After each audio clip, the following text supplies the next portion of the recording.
CXG believes in the visual art of storytelling, whether it's through film, video, live events, or podcasts just like this one. Our mission is to connect audiences through powerful, authentic stories that leave a lasting impact. CXG is proud to support the Litter Box because great stories deserve to be seen and heard. Learn more at cxgfilms.com.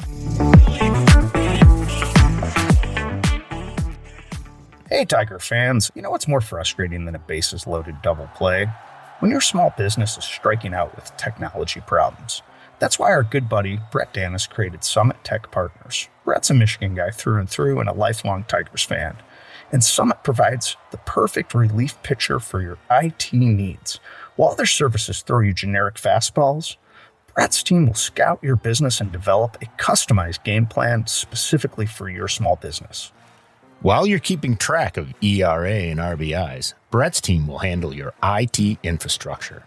His team will monitor your systems like a hawk-eyed umpire, catching problems before they become major league disasters. Summit has a full roster of IT services that'll keep your business safe and running smoothly, so you can spend less time troubleshooting and more time watching torque bombs. Visit homerun.support today for your free consultation. Summit Tech Partners, where your small business is always the MVP. You're listening to The Litter Box, a Detroit Tigers podcast, with your hosts, Chet West and Bill Patterson.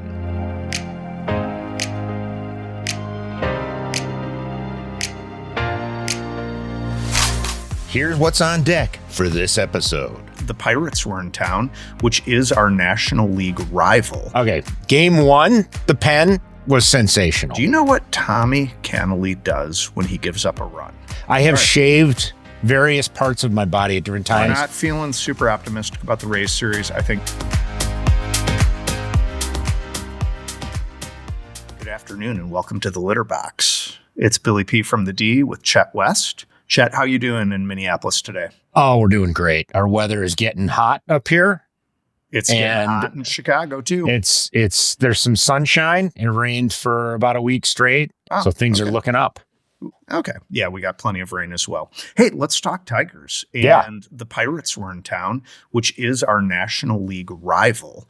Again, a little curious how that was set up. But I love that you keep pulling that out. I feel like it's the most insignificant thing on the face of the earth, but you love this rivalry with them. Well, I do because it's an old team. Yeah. You know, they're one of the original 8 National League teams. 2, I just find it really curious that baseball has these rivalries that really aren't totally. Rivalries. They're just trying to set up they're trying to set a stage or something like that. I mean, I do like that it is. You're right. It's an old team with history. It's like our rival could be the Marlins or something. That would be horrifying. Exactly. Yes. So anyhow, let's talk about these games. I'll get your thoughts as we go one by one. Tuesday, the Tigers won 7-3. It was about as complete and perfect of a game as we've seen the Tigers play, especially coming off, what happened Sunday against the Reds. Casey Mize was absolutely solid. The bats were alive. And we had a sighting of our guy, Javier Baez. He did it again. First and last name came back. Yeah, 2 solo dongs. We had loyal listeners texting us to say that Javier is back. And they did spell his last name correctly, which is Basszz. Baz. Is it Basszz? Is that how we're doing Baz? I think that's how we're going to do it. All right. And Wendell Perez was also awesome. He had 3 RBIs. And then I thought the pen was superb after having a really lackluster weekend. I'd be curious to hear your thoughts. But on this one, I'm going to keep it short and sweet because I think Casey Mize deserves kudos. Clearly, Wendell Perez deserves kudos, and so does Javier Baez. Outside of that, I don't have a whole lot to share with you on. We're talking Tuesday. Okay. Game 1, the pen was sensational. I'll give it that. They were great. Our guys did what they needed to do at the plate. Riley Green, 2 for 4. Perez, 2 for 4. Javier Baez, 3 for 4. I mean, they're all like McKinstry tagged a hit, Torkelson tagged a hit. You like to see that across the board. When we get to game 3, I'm going to touch on a hitter that was missing almost the whole series. Oh, and suspect, a little suspect. I'm a little suspicious as what's going on with him. But we'll get there. Let's talk about the pen for this one, because it's all the positive I'm going to have to say about the pen for this series. Lee, Kahnle, Hannafy were lights out. I mean, there was nothing happening with those 3 guys. And Casey Mize, our starting pitching, once again, pitches a very nice, gave up 2 runs. It's kind of like automatic. He just gives up 2 runs. But he goes like 5 or 6 innings, and I'm good with that. 2 runs keeps us in the game. That gives us the win. I mean, quality start. Yeah. That's all we can ask. All right, so I do have one for you. And this is, it's not necessarily trivia, but it's a did you know? And our loyal listeners are going to need to know this, because this has to be the oddity not only of the week, but for the month of June. Do you know what Tommy Kahnle does when he gives up a run? Does he pound his foot on the ground? I don't know. I truly don't know. No. And this is I'm gonna go a little personal on this too. And I'll volunteer information as well. Does he scratch his balls? We wish. He might. It's much stranger than that. He might do that when he doesn't give up. Entire body. Really? Entire body. Baby mice and all. Baby mice, everything. Oh, wow. Pits, face. He shaves his entire body. So yeah, he gave penance to us. It's like penance. Is shaving your body like penance? Yes. Is that what he's doing? Yeah, he's punishing himself. He's punishing himself. Oh my God. That's interesting. I mean, I never knew this. I've never shaved my entire body. Have you? No, I never have. I have shaved various parts of my body at different times. I itch a lot. It really makes me itchy. I do not like, I once had my wife, when she was my girlfriend, nair my back. No joke. That's when you knew it was true love. I mean, let me tell you, you ever go scrape hair off of somebody with a washcloth and nair? It is nasty. And I can only imagine it must have been like mowing the fields or something, because I have odd amounts of back hair in odd spaces, especially my shoulders for that matter. But I cannot imagine. It was kind of uncomfortable. My back felt like itchy and rubbery. It was weird. I need the hair to feel not manly so much, but cuddly. I need the hair to feel cuddly. Like cuddling myself.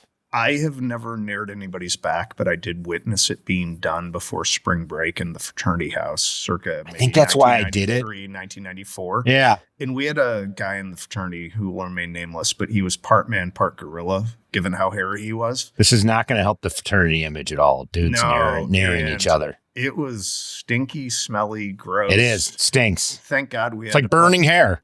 Thank God it was the middle of a semester and we had a pledge class to clean that up, because the bathroom was a wreck. Anyhow, let's move on to game 2. And I am going to give a shout out to one who's a loyal listener, Craig Melodia. He's from the Swickley area. The Berg. And he always calls them the Buccos. And I also want to give a shout out to someone who's no longer with us, Matt Stevens, good friend. He would be a loyal listener, who also always called the Pittsburgh Pirates. Two very faithful Pittsburgh fans there. Yes. So I have to say yesterday might have been one of the oddest days of baseball, possibly in my lifetime. And it was long. It was really long. And it led to ejections. AJ Hinch was sent. And the best comment I read or heard was maybe he just had dinner reservations with his family and wanted to get out of there. That was the take. It was like he was done for the day. But, I mean, it was a bizarre one. Yeah, and Don Kelly got into it with Don Kelly. They were down in the dugout with Don Kelly. I know. I mean, frisky. It was weird. So anyway, bizarre. It opened with a rain delay, and then game 1 was finished. It was an 8-4 Tigers victory. Here's what we need to talk about.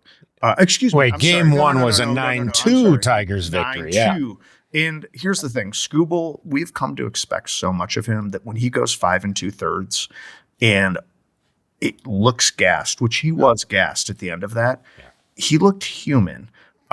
People wanted to send him down yesterday. Which is absolutely ridiculous. The fan base is stupid.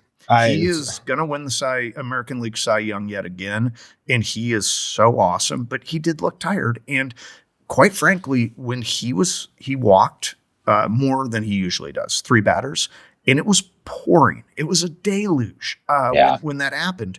A couple other kudos. Javier is really, really good at shortstop and center field. He played some very nice infield yesterday. All right. We have a new nickname. Parker is now Green Meadows because he covers so much green in the outfield. Oh, yeah, okay. You're going to hear that first on the litter box. Riley Green had 4 RBIs. The Tigers tied for a Detroit Tigers team record by having 4 sac flies. There was a Dylan Smith sighting, only the 3rd. And the reason he was up is because on a doubleheader, you are allowed 27 men on the roster, and he was brought up. And that bullpen is tapped. They needed an extra arm in there. Completely tapped. So thank goodness for Tarik Skubal and going 5 2/3, and then thank goodness for Dylan Smith closing it out over 2 innings. I have to give one other really, really good term that anybody with the MLB network hears this all the time, but we had an Oppo Taco by our guy Colt Keith. Yeah. It literally looked like it was going to be an opposite field out of play foul ball. Yeah. And it just cleared the wall. Just kept going too. Like you're wondering, is it going to? Awesome. Yeah. Yeah. So what other Good to see him doing that. Good to see him going the other way. The bullpen was not bad this day. Game 2 wasn't bad. And by the way, though, it was 2 of the, Carlos Hernandez is a new guy we picked up. Basically got him for nothing. Oh, you're I stealing believe. my thunder. Yeah, the Phillies DFA'd him, and we picked I was him up. I was like, is he going to mention Hernandez? I thought you'd throw him in there. You threw Dylan Smith in there instead. Well, Go on and give us your thunder on Carlos Hernandez, because I want to hear what you have to say about him. I thought he did pretty darn good for an inning and a third. Great. And for picking up a designated for assignment guy, he actually is the swing and miss guy that I think is. That's just it. Okay, good. We're in agreement. Awesome. Yeah, totally. Hey, did you hear what the first thing he did? Because we don't have swing and miss. We need swing and miss. He's a swing and miss guy. He throws some gas. Yeah. He's a swing and miss guy. Yeah. Now, mind you, his history does not speak to this being. I know. But I'm going to. This may not be long term. Yeah, we need to enjoy it while we can. Yeah. The other thing is what he did when he first got to Detroit, I think is one of the cooler things I've ever heard. He arrived Monday, and although he pitched at Comerica before, he'd really never spent any time in Detroit. So he rented a Lime scooter and just drove around. Why wouldn't you? Around Detroit. Why wouldn't you? Have a couple Coney dogs, Yeah, maybe? he did. Did he get some Coney dogs for himself? There was a Carlos Hernandez sighting at one of the Coney spots. That's fabulous. He also had his first Fago. Oh. And apparently, Look at that. I might be embellishing on this, but hopefully he had some better made flaming hot barbecue potato chips. You know what? Embellish all you want. All of that's wonderful Detroit related product there. But what I will go back to, and thank you for those facts. I'm glad he got a tour of the city before he went and pitched. Maybe he was feeling it. And he just came out and rolled. He just wanted a home. Swing and miss is our bullpen's biggest issue right now. We're very hittable. Dylan Smith came on and did a good job. He walked a guy, not going to over 2 innings. If we got a reliever who can give us 2 innings with just 1 walk, that's the only blemish. By all means, keep the man in there. But he is not a swing and miss guy. Carlo, no, he's not. He's not a swing and miss guy at all. He's very much like what we already have in the pen. They throw strikes. Sometimes they're meaty. Carlos Hernandez, a little more swing and miss, but also has trouble finding the entire plate most of the time. So we'll see how he goes. I was really happy to see that though. And see him kick right in and start contributing. Skubal's game, he did great. People are like, oh, he's starting to show wear and tear. He's starting to, oh gosh, Skubal. No, he isn't. He's not. It was pouring rain at the start of that game. He was pissed because of the weather. Yes. It was pouring rain. He went 5 2/3, gave up 6 hits and 2 runs, 6 Ks. I know he had the walks, but the weather, okay, they did hit him kind of hard. A couple guys like Tommy Pham had some pretty hard hit balls. Andrew McCutchen kind of rolled Skubal yesterday. He took him to right field, took him to left field, but he's a vet. He knows how to hit. I'm not too worried about this. If this is Skubal's floor, give me a break. I mean, this would be like, if we got this result out of Flaherty, we'd be like, holy cow, that was an awesome pitching, effort from Flaherty. Wow. I know. I dig right in. I just zinged that one right through the inside corner on you. So I am thrilled with what we got out of Skubal in an absolute deluge and an awful weather game. And I'm going to get to it after we talk about the third game, but I have some takes on Skubal Skenes. Right, we'll get to that. We're gonna have a whole conversation about that later on here in the pod. Can't wait to. All right, so game the three. bats were great. I don't have anything else to say other than Glaber was stellar. Jemai Jones had some production there. He got a double, 2 walks. Love to see that from Jemai. By the way, he can have that spot from Andy Ibanez all season long if he's going to keep producing like that. I'm so happy you brought that up because guess what? He is what we thought Andy Ibanez would be. Yeah. And they're going to put him in there against lefties, and that's going to probably be about it. He's Riley Green, 2 for 4, another good game from Riley. Zach McKinstry had 2 hits. He started to look a little more like the Zach we got to know and love in the first couple months. Javier Baez had 2 more hits in this game. Dingler got a hit and scored a couple runs. I mean, Parker Meadows had a hit in this game. We're going to talk about him a little bit more in the next one, but he is, if he can start upward trajectory here, we may need him. He might be a big piece in the second half. I'm ready to get to game 3 if you're ready to get to game 3. I just wanted to go through that real quick. Yeah, 8-4 loss, all sorts of rain delays, some really weird ejections. We already talked about managers. Great seeing Don Kelly back at the ballpark. Andy Dirks, a former teammate of his, Don Kelly being a former Tiger, he took over for Derek Shelton when Derek Shelton was fired as the Buccos/Pirates manager earlier this year. The Tigers did everything they could to battle back in this one and tie it up 4-all. Then weather happened, and then the wheels fell off. I'm not very upset about it, but I know you've got some points, so I want to hear that. But I do have a diss on Comerica Park. It's looked absolutely fantastic this year. Every revision they've made, the Monument Park, the retired numbers, just everything's looked magnificent. I need you and our listeners to just check this out. There's something funky going on with the bricks behind home plate. Really? You go back and look. It's like there's water damage in the bricks. And the top part looks like a healthy red brick. The bottom part looks like it was built in, interesting. I don't know, 1914, because I did watch the Cubs as well, and their bricks look better, given that they were built in 1914 than Comerica, which was. I'll have to look at the bricks. I have been noticing. I've been noticing Paws putting his signs up behind home plate every game far, and then I haven't been noticing the brick. I do have terminology for us. Okay. Outside of mentioning the Oppo Taco, I do want to educate our listeners because they deserve this. Please. What is your favorite terminology for a blooper? Meaning any type of hit that really shouldn't be a hit. They discussed this yesterday. Duck snort.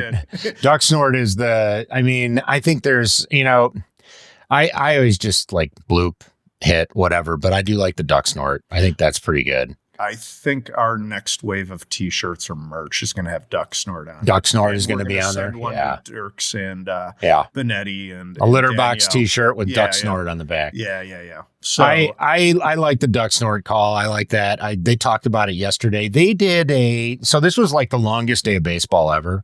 You have a doubleheader. You have rain delays. Both games, I think, were delayed by rain. And the first game was delayed to start, and then the second game gets delayed after, the bottom of the ninth or top of the ninth inning or something. It started late and got the whole thing was just, and I think that kind of, that bought into or contributed to the fact that these guys were all just ready to go home. I think they were like, this has been the longest day of baseball in bad weather. And we saw it in game 2. We got into that bullpen quite a bit. We did a, whatever the heck you want to call these, bullpen game, a 1-inning starter game, whatever it is. Tyler Holton, we need to start talking about your guy. Mm-hmm. He is throwing meatballs over the plate now that have no life. And I'm wondering if it's one of two things. Either he is just getting used way too much. Or is it Kiter Montero pitched a very nice 5 innings after him yesterday. He pitched very, very, very He well spotted yesterday. The Pirates 3 runs in the first inning, Holton did. And he was just throwing these lifeless fastballs that were just getting pummeled. And Kiter went 5 innings, gave up 3 hits and a run, 2 walks, but 5 Ks. Can we just start Kiter? Can Kiter just lead the game off and bring Holton in like the 7th or 8th? Yes. I just don't. That seems so. Yeah, I just don't like it. I'm done with it. At any rate, I've said my piece on it. Matt Gage came in, did 2/3 of an inning, walked a guy. Again, another guy, not really a swing and miss guy. Tommy Kahnle came in. Tommy Kahnle can be swing and miss, but not that much. Like, he's just not there with that anymore. He's a fine relief pitcher, but he's not the swing and miss guy. Yeah, the changeup's filthy, and that's his out pitch. And he had 2 Ks, so he did good. Vest came on. He's the closest thing we have to a swing and miss. He did great. 3 strikeouts. He did walk a guy, but 3 Ks. Gave up a hit and a walk, but then got out of it with K'd through it. He's as close as we got to a swing and miss guy. Brant Herter. I know. Four runs, and it was an ugly, weird inning. Just hits through the gaps and just garbage. I mean, they didn't really hit him hard or anything. It was just sort of frustrating. But you got 6 pitchers you used in that game. Tapped out 6 pitchers. It was awful. Yeah. Awful. Our bullpen between Hannafy, Herter, Rebbe is gone now, but he was another one of these guys. Holton, they're all just very hittable. Chase Lee has some junk because he's sidearm. Maybe he's not as hittable because of that. I don't know. But like, he's not a strikeout guy. He's not blowing guys away. So give me your thoughts. Go on. Holton is where I want to start on this. Okay. And it echoes and resonates through the entire bullpen. Sure. These guys are absolutely gassed. They're absolutely taxed.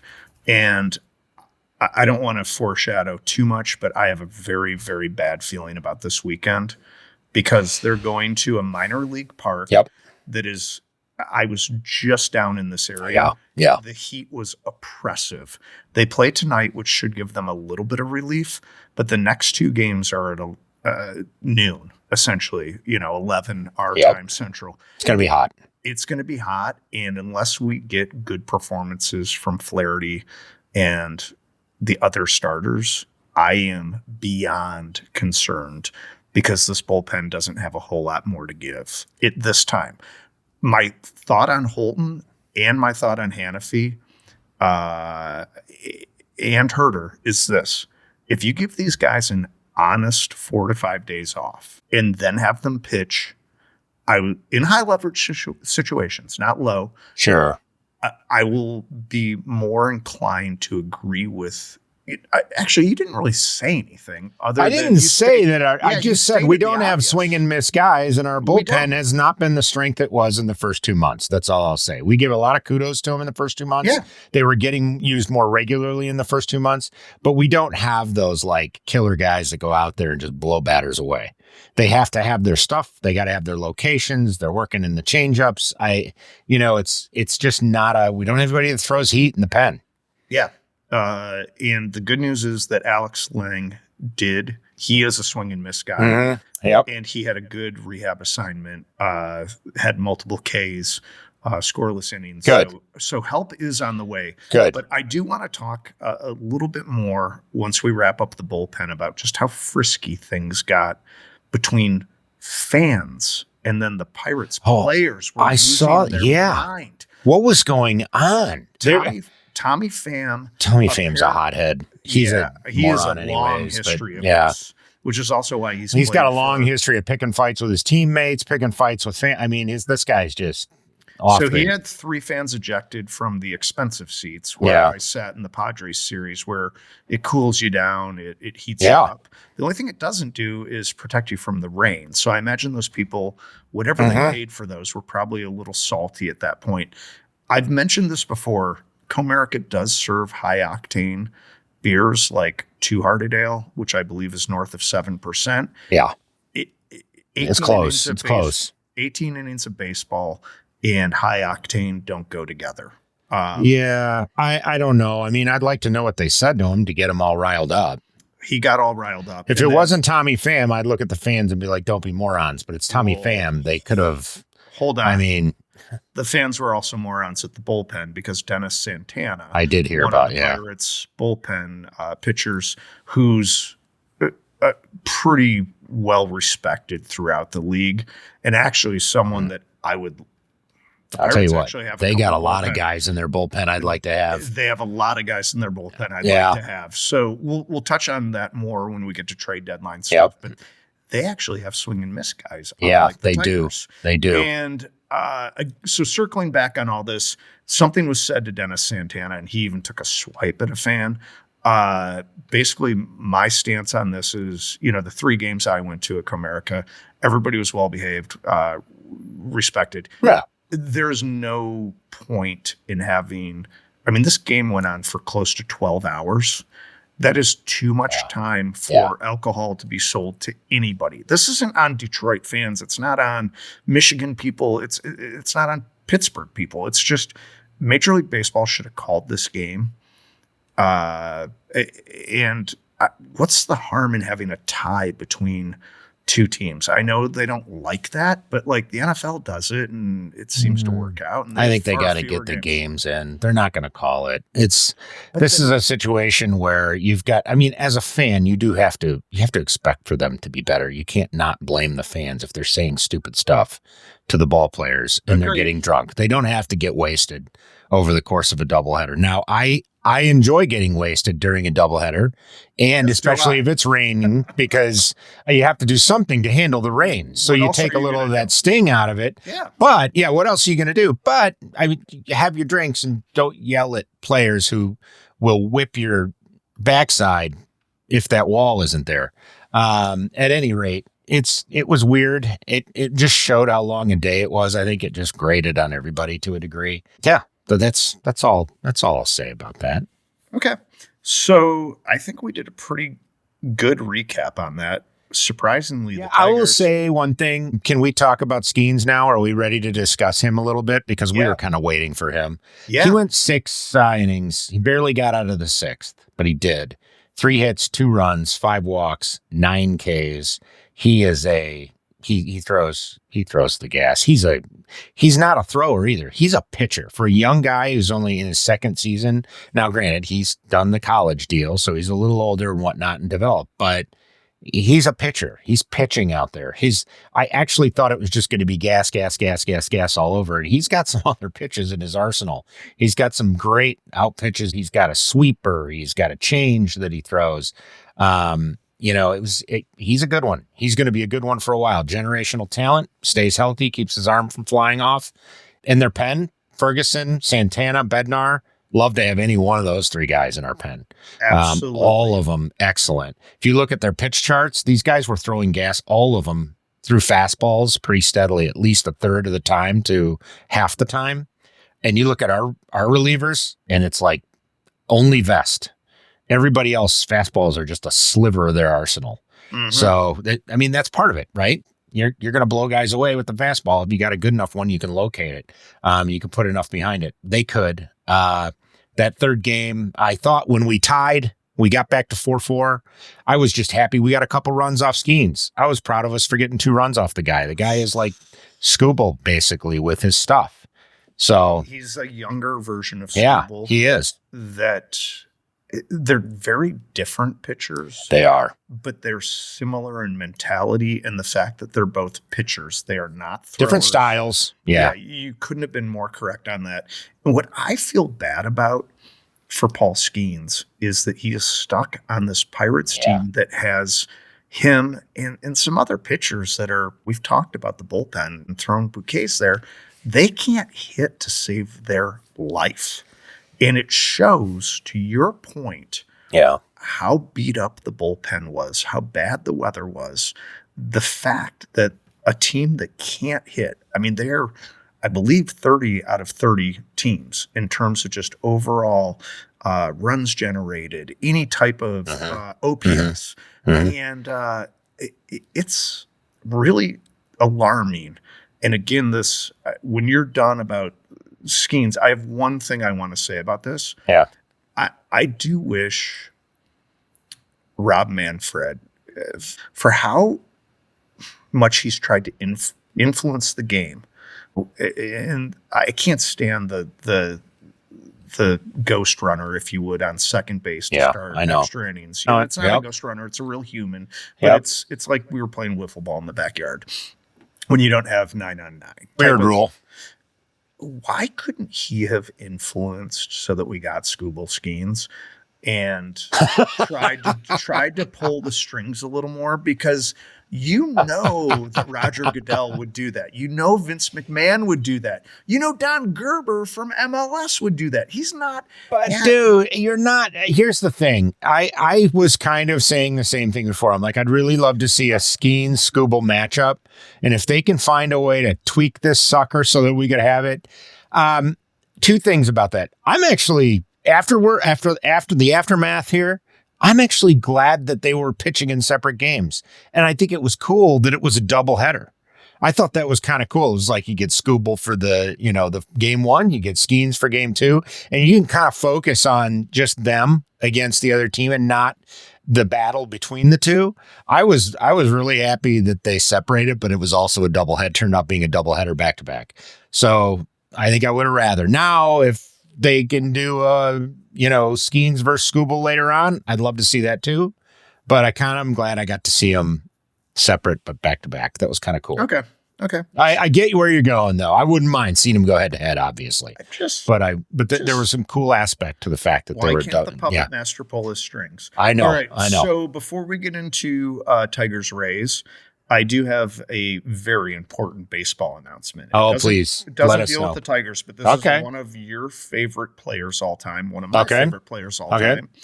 And I just want everybody that listens to know that Sammy Sosa is finally getting his welcome homecoming. Is he really? At Wrigley Field after 21 years. Sammy, so I love it. Second inning today, Sammy Sosa will be welcomed back to the friendly confines. I am going to take off my Lance Parrish jersey and my Tigers visor and head over and enjoy the revelry. Is he still bleaching his skin? Does he still look like a clown?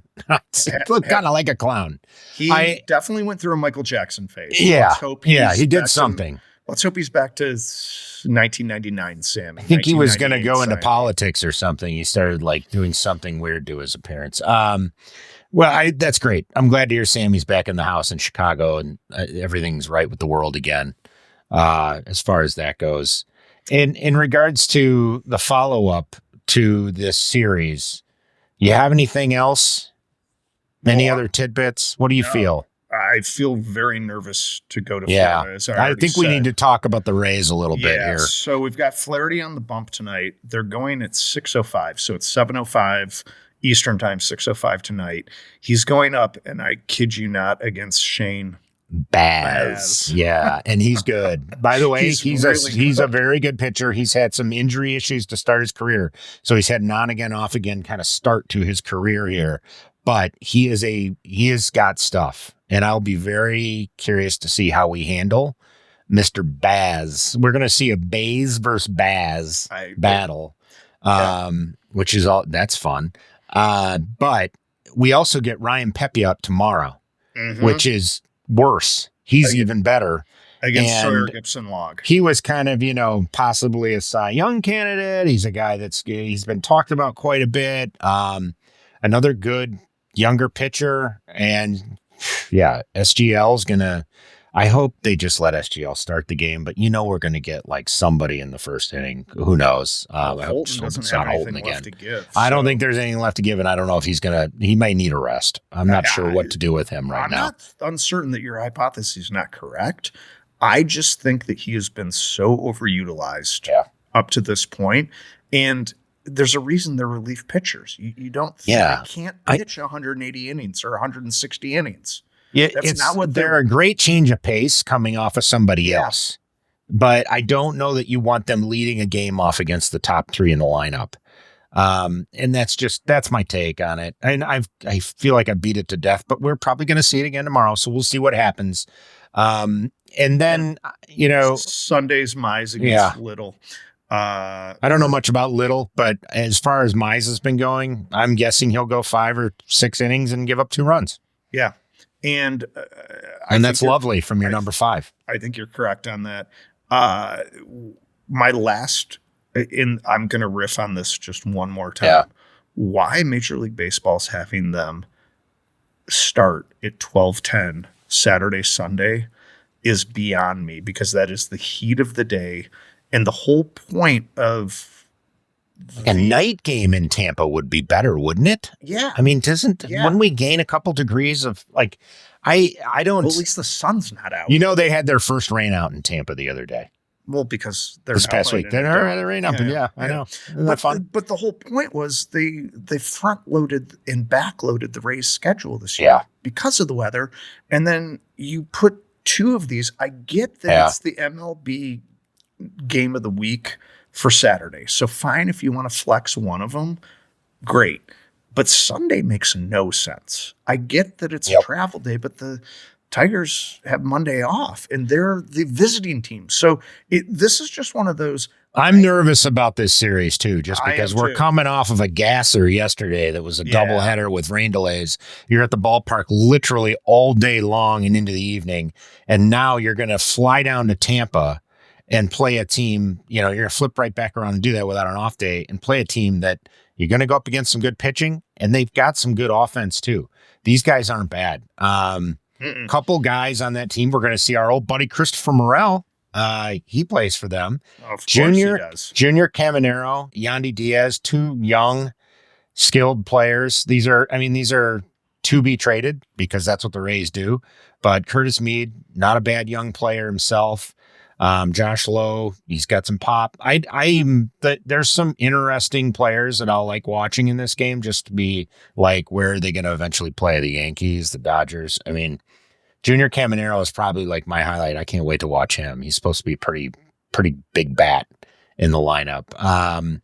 And the only other thing I wanted to bring up was like, are we going to see Kerry Carpenter? Because by the way, he was like MIA the past 3 days.